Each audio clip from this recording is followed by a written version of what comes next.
Kalau saya simak tadi dari semua literatur ini, lengkap ini almarhum MH Manulang. Sebagai tokoh pendidikan, karena dia bisa mendirikan sekolah dan bisa mengajar. Kemudian sebagai tokoh pers, karena memulai adanya koran di Tapanuli, di daerah Batak. Mungkin ini koran pertama barangkali.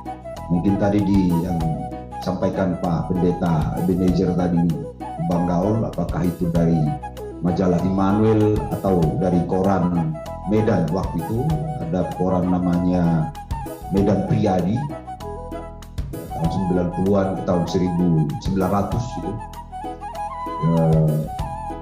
yang pendirinya Tirta Adinugoro Diogo, ya. Kemudian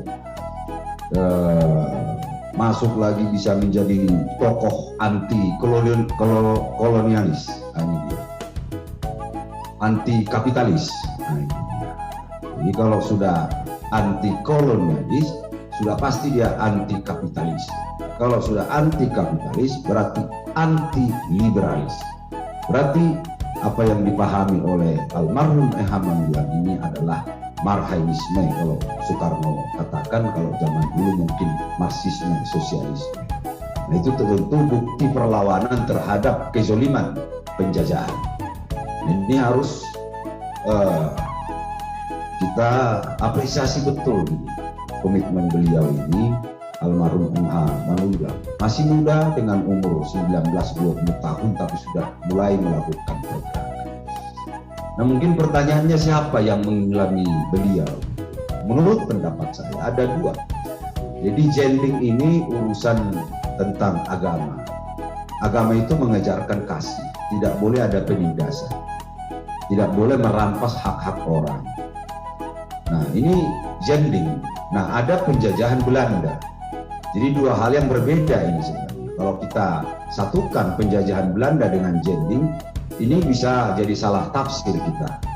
Nah, saya punya keyakinan yang mempengaruhi beliau itu adalah jending, penyebaran agama kekristenan. Yang kedua barangkali yang mempengaruhi beliau itu adalah barangkali koran Medan, atau mungkin kalau kita lihat kesejarahan itu adalah HOS Cokro Aminoto.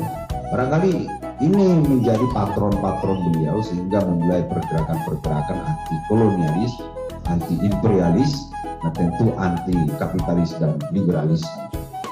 Nah, kemudian beliau ini seorang tokoh agama juga. Barangkali almarhum MH Manulang bisa dibilang Martin Luther kedua di Tapanuli Raya di Tapanuli Utara, dan bisa kita sebut dia menjadi tokoh pembaharu gereja.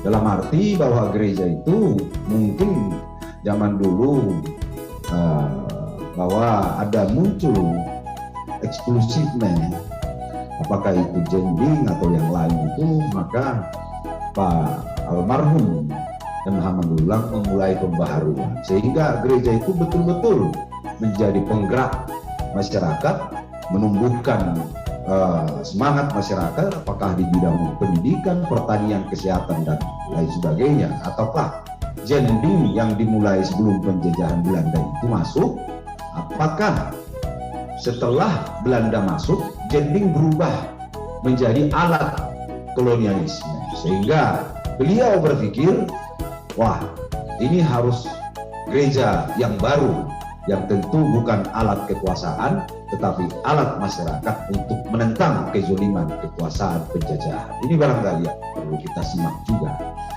Dan kemudian sebagai tokoh nasional, beliau sampai ke Singapura, kemudian bisa sampai ke daerah Jawa Barat, menjadi tenaga pendidik. Dan tentu tenaga pendidik di tahun merdeka, tentu karena ada lahir pemikiran-pemikiran yang skup NKRI, yang mungkin sudah satu ide dengan para founding father Indonesia.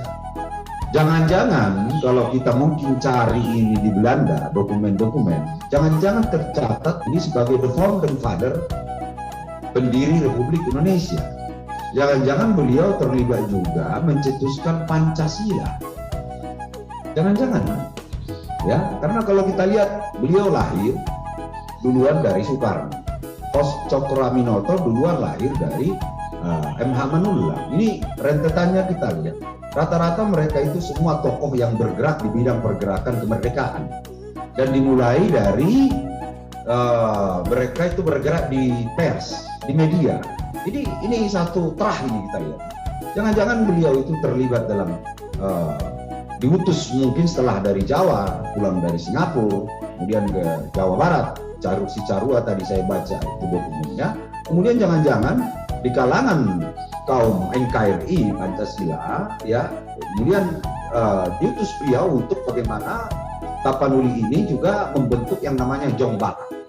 Jangan-jangan Batak apa itu yang untuk memerdekakan Indonesia, Batak Selewes ya istilahnya, Jong Batak. Jangan-jangan beliau juga pencetus dalam hal itu. Ini mungkin harus dicari ini dokumentasinya di Belanda atau di Gedung Arsip Nasional. Nah, ini penting sekali karena dari tokoh pergerakan ini yang kita harapkan sebenarnya bagaimana ini bisa menjadi pengakuan secara nasional. Apa saja yang digerakkan dalam bidang pendidikan, ya, dalam bidang pers, anti kolonialis, anti kapitalis, pergerakan dalam agama, ya, bagaimana antara kekristenan di dalam internal, bagaimana kekristenan dengan agama lain, beliau masuk di dalam. Ini pergerakan betul. Nah, kita angkat bahwa beliau adalah tokoh pergerakan nasional. Itu mungkin.